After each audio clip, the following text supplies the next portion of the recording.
Hey, everybody. Hopefully you had a wonderful weekend and aren't getting slammed by that winter storm if you're out in the east. And I do appreciate you being on the call today, being that it's a market and bank holiday, and you're still on the call trying to improve your business. So I appreciate that.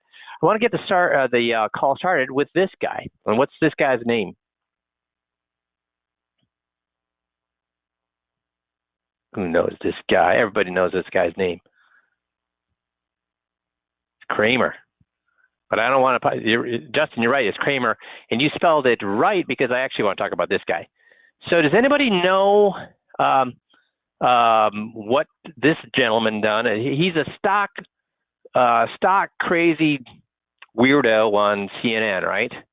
He's a stock. So does he like stocks or not like stocks? Or should I say, does he love stocks or not love stocks? He loves stocks. What's he done with his money? What has he done with his money lately? Does anybody know? Yeah, he does. You're right, Nick. He's not all that successful, but he's actually gone to a 50-50 portfolio. Mad Money host, stock guru Jim Cramer offers our bulletin readers shocking advice. Consider reducing your investments. He reluctantly reduces the ratio to retirement savings and stocks to 50%. Wow, does that sound familiar? What have we been lecturing about for 23 years? 50-50. So why did he make the change? He said, well, I had a long discussion with my wife, Lisa, when I turned 65, and she said, you know what? You've always said that if you've got to cut back on stocks as you get older, but you've refused to do that. Well, I really feel that we should have as much exposure to stock market as possible, and is what he told her. And she said, we got to be wealthy. What's your point? We can only get unwealthy at this point. That's all that can happen to us. Guys, what are all your competitors recommending now? Cut back on stocks or go stocks? And here's the thing, what are our clients, when we looked at the 15 things that people are concerned about, where was the become more wealthy? Where was that on that list of 15 things? Become more wealthy. Where was that on that list of 15 things? At the very bottom.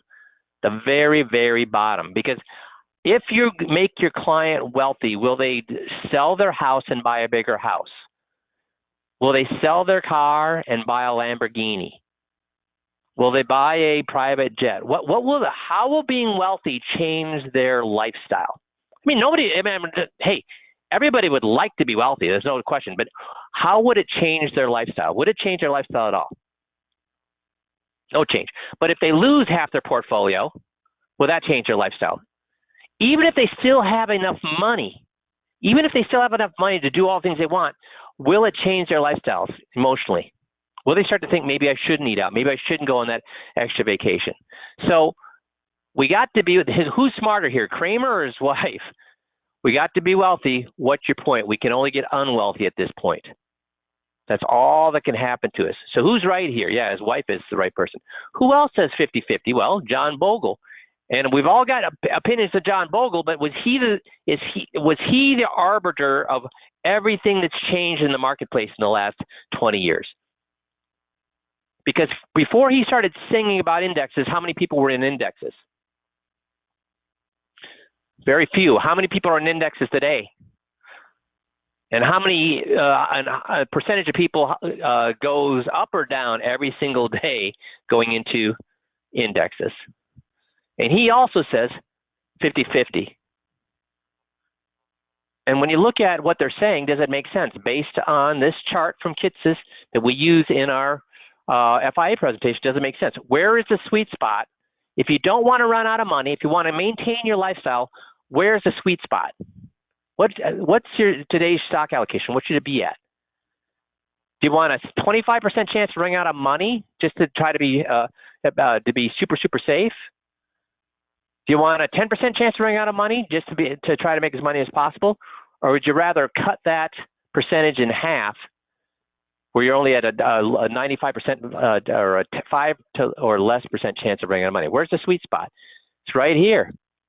It's right here. 20, 30, 40% in stocks. Over time, then, you can increase. So here's the thing. Right now, we should be how much in stocks? I would say you should only be 20, 30% in stocks. Now, if the market crashes 50%, what would I say at that point? What would I say at that point? I'd say jump in. Instead of being at 20, 30%, I'd be at 60, 70%. But should I be at 60 or 70% now, or should I be at 60 or 70% after the crash? Later, that's right. And we learned how much are we hurt by getting out 2, 3, 1 years early? Not at all. So this is where your client should be, to be in the sweet spot. And hey, once the market corrects, jump in. Does that make sense? Okay. So today I want to talk about marketing. What is your brand? And when I was, back in the 90s, I was amazed at how many clients said they drove by my office to see where I was before or after they made the appointment, before they came to see me. What were they trying to determine when they drove by the building I was in? What were they trying to determine? Is this guy for real? Is he a fly-by-nighter? They're making an impression there. Is that how people do it today? Drive by your office. What do they do today to check you out? What do they do today to check you out? See, things have changed. They're going to look you up online. That's right. And you want to make a good impression. They're no longer driving by your building. So you can make a good impression by being in a nice building. You can make a good impression by being in a nice office. You can make a good impression by shaking their hand one-on-one. The COVID has kind of changed everything, hasn't it? I mean, we're looking at new normals now. So what are the trends in 2022? What are the trends in 2022? Well, one of the changes is how we interact. It used to be we had to be great at one-to-one. But now we're interacting on social media.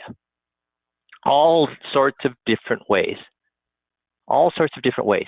See, let's think about that. So prior to this, how many of your senior clients, retired clients, prior to the last 2 or 3 years wanted to meet online via webinar? A lot or not very many, or basically zero? Yeah, none. How about now? Are they more comfortable doing it now? Do they think it's such a big deal? Do they think it's weird? Do they think, wow, that'd be a stupid way to meet people? How many of them are meeting family that way regularly? And friends regularly? How many seniors? I mean, we're talking about boomers. We're not talking about ancient people who don't know what a computer is. We're talking about people who, while they were working, were using computers every single day. So are they having any problem getting on Zoom or WebEx or whatever platform they want to see? No, they're not. So we have to get better at. Hopefully we're good at one-to-one, and that's how we made our bread and butter. But now we got to get better at how do we interact online. Because right now, can they see your smile behind your mask? And a smile is so important. Can they see all the diplomas behind you? Because this is what my wall looked like. When I was an advisor, this is what my wall looked like. I turned my Series 7 into, there's companies that do this. I turned my Series 7 into a big diploma. I turned my insurance license into a big diploma. I turned everything into these big things. So when they looked at me, I didn't have to say anything about my qualification. Was right here. Can I do this when I'm online anymore? I guess if I want to look tiny on the screen and have all that, but do you want to look tiny on the screen? Or do you want to basically fill up the screen? So to make up for the fact that that you're not one-on-one, so they can see more facial expressions. You want to be big on the screen. Can they see my family? Because this is important too. I have pictures of my family all over. What do pictures of your family tell you? Tell the people. Your family, man, and that adds credibility or trustworthiness. So this is what they see now. More and more. And do you really think, even if COVID goes away, are there going to be still people who, for convenience-wise, because of traffic or traveling, or they got other things going on, are there going to be people who are saying, you know what, I kind of like that online meeting? Are there going to be people that still want to do that? Yes, there are. So we got to be better at how we present ourselves online. What is the future of work? There are a lot of companies that are saying what? Prior to COVID, they're like, we need our employees in the office because they're not going to work if they're at home. What have they found? Is that true or not true? They found that employees staying at home is what? Just fine. So what are they looking? I'll tell you, Target, the retailer, big or small company, Target. They took up 10% of the Minneapolis downtown office space. Guess what they did here about 6 months ago?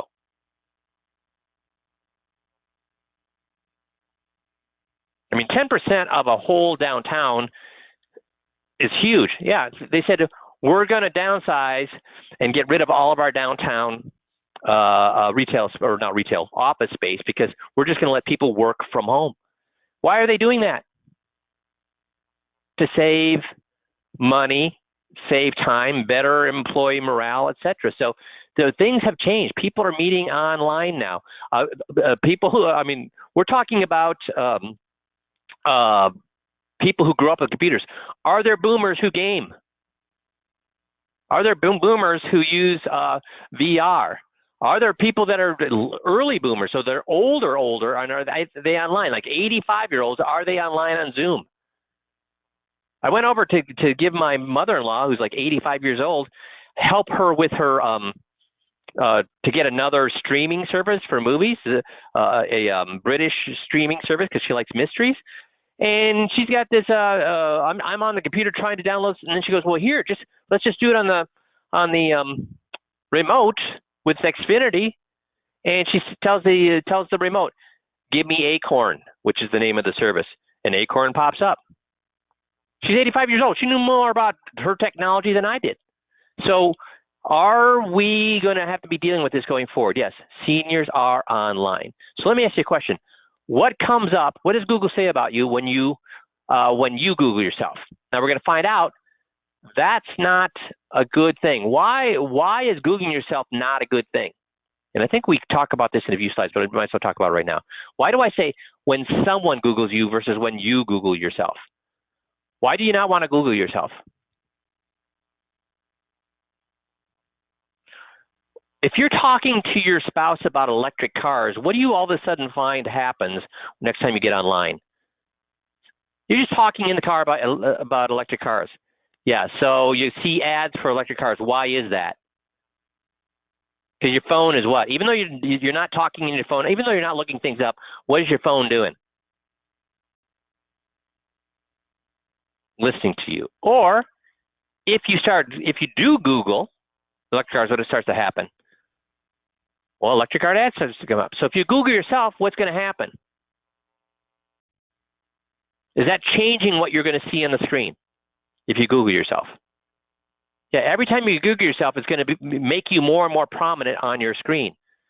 Instead, you need to look at what's coming up when somebody who is not you Googles you.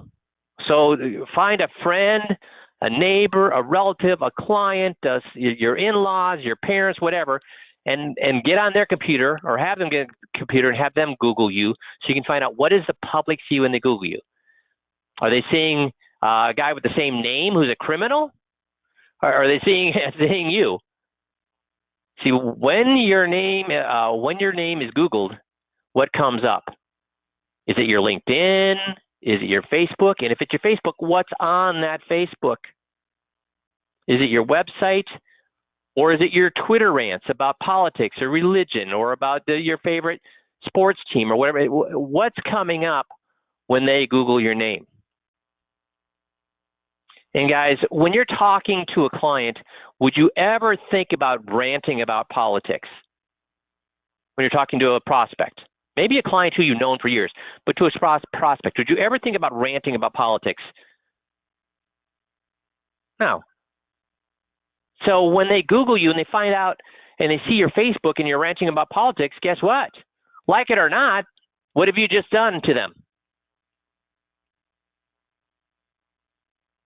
So if you're ranting about politics, that channel that you're ranting about politics sure in the heck better be what?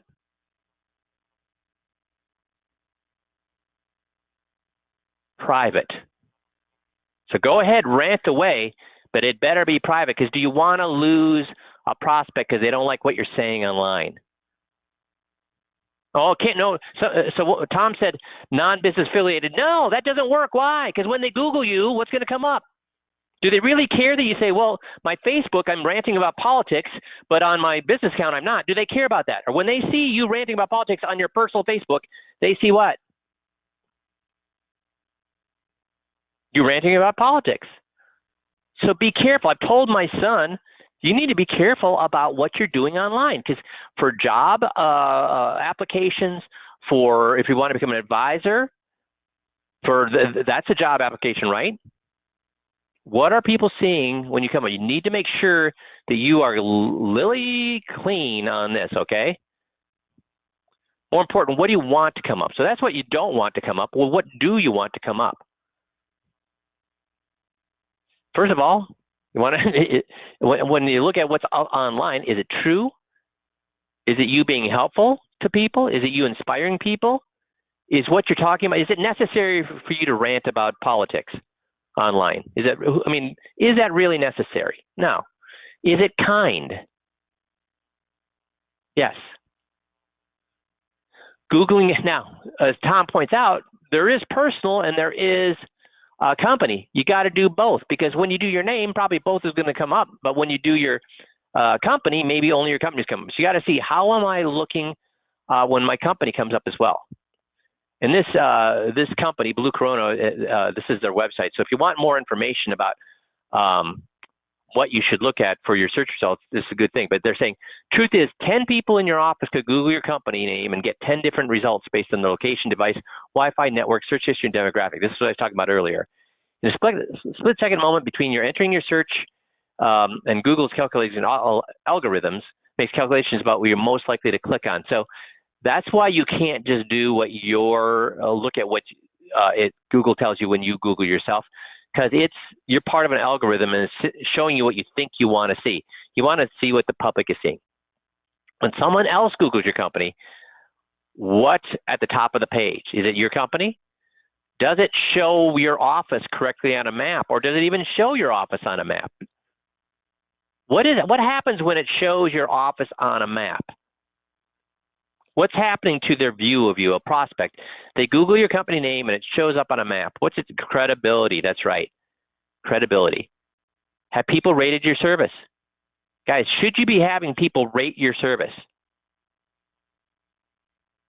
Well, that brings up, I would love it if anybody on the call today would go to Google 5Q group and give us a Google review. I mean, I would love that. What's it say when people give you a Google review? My dentist, here's how my dentist got people to do it. They ran a 1 quarter or 3 month contest for a big screen TV that when you rated them on Google, they threw your hat into the ring, and they drew for a big screen TV out of the people who give them a Google review. Would that be a good investment? That's a great investment, right? Also, if you have lots of Google reviews, what does that do to the organic search for financial advisors? When somebody in your zip code is looking for a financial advisor and Google knows that you have a lot of great reviews, what does that do to your organic? Yeah, it upgrades. It goes up, moves you up the page. So make sure you're also getting people to rate your service. And you can't do that unless you have a Google business profile. If you don't have one, go and get one. It's free. So get one, get on there. And if you don't know how to do it, guess what? Find someone to help you paddle. If you want to change the world, find somebody to help you paddle. If you don't know how to do something, find somebody to help you do it. Okay? But you got to have a Google business review in today's world. How many of your prospects are using Google? A lot or not very many? A lot. And if it's free, should you have this? Yes. You don't know how to do it? Hire somebody to do it. There's lots of entities out there that will do that for you. See, sometimes people see other things about you too. What is your digital footprint? Well, what is a digital footprint? Whenever you go online, you leave behind information about yourselves. Now, we talked about political ranting. Should you be ranting on other people's blogs, other people's Facebooks, other people's magazine articles? Will that show up when people Google your name? Yeah, so people say, well, I'd never put that on Facebook. I'll never put that on my business account. I'd never do that. But then they go and talk on other people's, and guess what? You show up. So make sure that's your digital footprint. What does your digital footprint look like? Well, you want to be careful about what you share, where you share it, and with whom you share. Be smart about the sites you visit, emails you open, links you click. Be yourself, but be your best self. People should also be able to see what's important to you. So this is really, if you're constantly talking about family, talking about community, talking about helping people, What will that do to your online when people Google you and they find you talking about those stuff? Yeah, if you're blogging is a good thing. If you're what? Doing things that are value added to humankind in general. And you got to be congruent. Here's the example I read in an article was that, every single advisor says what? We put the client what? We put the client what? First. We value ourselves in providing one-on-one, a personalized service. But then when you look at their website, what is it? Is it talking about individuals, or is it big picture things? Talking about being talking about the retirees in general, or the marketplace in general. It's got to be, or even worse, John, you're right. It's all about the advisor.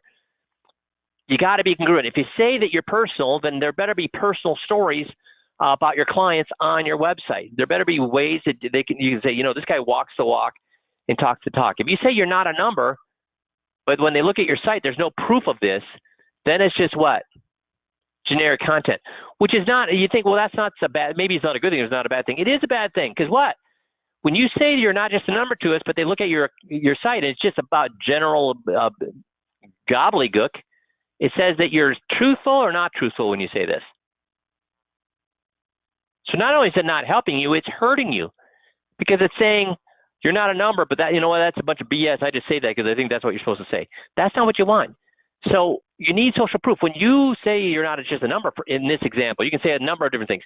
But if you're saying you're just not a number to us, that's got to be in the content you have on your website, in your blogs, on your Facebook. It's got to be in the images that you share, in the videos that you share, and in the giveaways. Like, do you have things that you give away for free?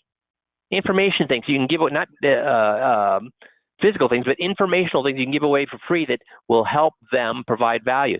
Do we do that in our 21-point checklist? Do we give away things that are free, that provide value? Yeah, in our 21 Light, we do. So you make sure you're walking the walk, talking the talk about your mission plan. If your mission says you're going to do something, then they should see that in what you're saying you do in your mission statement, in your content, in your images, in your videos, in the stuff that you give away to people who visit your website. Screens are not going to go away in the future. Screens are not going to go away. And so we're kind of shifting topics here. So when screens are not going away, people are going to want to meet one-on-one online instead of one-on-one. Many people are going to just want to meet online. So how can you feel more confident on your online meetings? Well, here's some tips. Number one, should you be looking at the screen, at the person on the screen, or looking at the camera? At the screen? Yeah, you got to look at the camera. I know it's hard, so you have to look at what they're doing out of the corner of your eye. Stand or sit tall. Don't slump. Mute your microphone if you've got another microphone. Of course, this is if you're on a large meeting, but we're going to talk a little bit more about microphones in a second. Treat it like any other meeting. Use proper lighting. We're going to talk about that. Eliminate noise. Get rid of your phone. When I'm doing a big conference, my phone is not in the room. I turn off my email account. I turn all that stuff off so you're not getting beeps and blurps as I'm talking to you. Test your technology. Make sure it works before, not after. Make sure you're gesturing, and you're going to have to do it a little bit bigger than you normally do it, because otherwise, if you're doing it down here, they can't see you. Think about what's in your background. Maybe even invest in better lighting, better microphone, a better webcam. If you're going to be doing this on a regular basis, does it make sense, especially lighting? What kind of lighting should you have, guys, if you're going to be online quite a bit? What kind of lighting should you have? Well, I wish you could say natural, but that's not, you don't really have control. Not all of us have a room in our house that we would want people to see that would have natural lighting. So what do all the top people that are online, whether they're interviewed on TV or whether they're bloggers or whatever, what do they have? They have one of those halo lights. Does everybody know what I mean by a halo light? It's a round light, that's circular light that's facing them which gives you perfect lighting. Do you think it costs a mint for that? Or do you think it's relatively inexpensive? It's inexpensive. Get a halo light. Okay? Because that's the worst. Bad lighting is the biggest sin that everybody commits online, and it's so easy to correct. Okay? Marketing continues to change, getting personal. So you got to get more and more personal with your marketing. Develop content that makes you different. Emphasize your USP. Have we given you 3 USPs that nobody else is using, which makes your content very personal to people? Because when they hear, would you like to increase your income by 25%, lower your chance of running out of money without changing your investments, they think, wow, that's exactly what I want. Do they think, hey, that's what boomers want? Or do people think, that's what I want? If you're talking with people with Social Security, say, have you applied for the program that replaces your spouse's Social Security when they pass away? Do they think, oh, that's a lot of boomers would want that? Or do they think, hey, that's what I want? See how that's very personal? Your unique selling proposition is very personal. Also, tell stories on how you've helped people. Don't go on and on and on about, I'll talk about what not to do, but tell stories about how you've helped people, how the people started. And you can use first names, so you're not giving away personal information, but talk about Jim and Mary and what you did for them. What was their problem and how you fixed it for them. Give unique value to them. People don't go to your website to see how the markets are doing. How many people do you think go to your website think, I wonder how the markets are doing? I should Google or go to my advisor's website. Where are they going to go if they want to know how the markets are going? To your website or to the first thing that pops up when they Google markets on Google? But guess how many advisors see that have how the markets are doing? Is it even helpful for you to have how the markets are doing on the website? So when they go try to look you up because they want to ask you something, and they see the markets are down 700 points, is that really going to help them? No. Is it going to help you? No, because they're going to call you and say, what, panicked? They're not going to your site to see how the markets are doing, to check IRS rates, or to watch a video about you rambling about how 401k rollovers work. Now, you can do a 401k rollover video, but it better be about what? About the mechanics of how it works. A video on Social Security with the mechanics of how Social Security works. A video on IRAs and the mechanics of how they work. What should be on that video?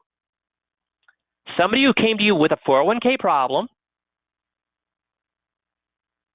and how you fix it, and how their life was better for it at the end. Social Security, not about the mechanics of Social Security. You want to talk about somebody who came to you with a Social Security issue, you help them address it, and their life is better at the end. That's the kind of videos you want on here. Or a how-to video. How-to video. Here's how you do this. Here's how you do that. Here's how you do that. And should it always be about money, guys? Should it always be about their investments? No. As we talked about many times before, if you go on a date with a girl and the only thing you talk about is sex, what does she know about you?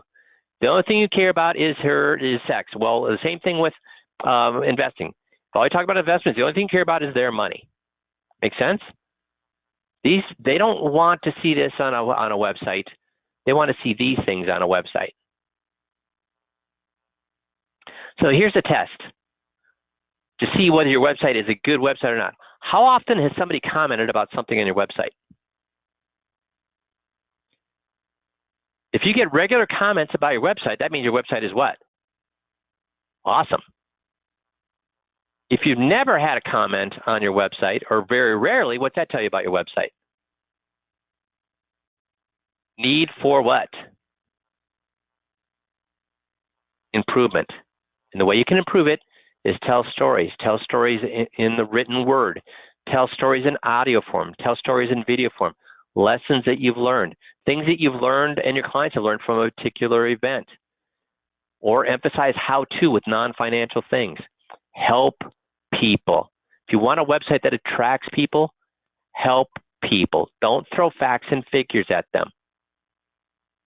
A running ticket stock market ticket tape at the bottom of your screen, is that helping people or not helping people? So you want a website that attracts people. make your site attractive. So here are, I'm not going to go through the 10 ideas, but this website here, if you just Google helloleads.io, or just Google this, top 10 ideas to make your website more attractive. Top 10 ideas to make your website more attractive. And it'll walk through 10 things that you can do to your website very inexpensively to get more people to interact with your website. So this is a brave new world. We have to change with it. So build a good website that attracts people and attracts engagement. Make sure you're making yourself attractive to search engines. Make sure you're policing yourself and cleansing what you've done in the past for content. Add videos to your site that are how-to videos or tell stories on your videos. And make sure you get your website listed on the different directories that are out there. Google, there's more directories than Google. Yahoo has a directory, Google has a directory, Bing has a directory. Get your company on those directories. And if you don't know how to do it, you need to what? If you don't know how to do it, you need to what? Find somebody who can help you. Hire it out. Is that an expensive investment or a cheap investment, guys?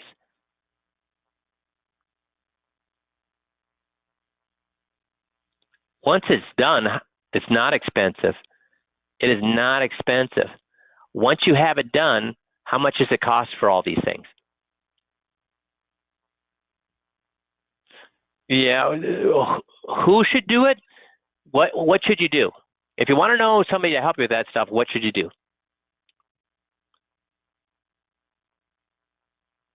If you want to know who can help you with that stuff, what should you do? Well, Fiverr is a good idea. Yeah, but I would say Google it. Yes, Google it. And then look at what? When you Google it, look at what? The ratings, yes. So what am I asking you to do? The same thing that you're what? I'm asking you to do the same thing that your what? Clients are doing to you. Your prospects are doing to you. That's a great lesson on why you need to do these things. And once you have a good website, what does it cost you? Nothing. It costs you the same thing as whatever you're spending right now. Just that now it's working. What do directories charge you to be on their directories? What does content or doing a video cost you to put a video up on YouTube or on Vimeo and link it to your website? What does that cost you? So even if you have to spend whatever it is initially to get these things set up, then what does it cost you going forward? So the cost of it goes down and down and down every single day. How many of you want marketing that eventually will cost you pennies a day? Because if you do these things 2, 3, 4 years out, guess what it costs you today or cost you per day to spend money right now? Please, please, please. We're in a different world. It ain't changing. I'm not looking for a beautiful office. I'm looking for a beautiful website. I'm looking for a beautiful exposure on directories. I'm looking for beautiful content. I'm looking for beautiful videos that cover information that my clients want to know about. That's what I'm looking for, not a beautiful office anymore. And the nice thing is, this stuff is cheap compared to finding a beautiful office. Guys, can we admit, this is a heck of a lot cheaper. Even if you have to hire it done one time, is it more expensive or less expensive than a beautiful office? Way less expensive. Make sense? Super.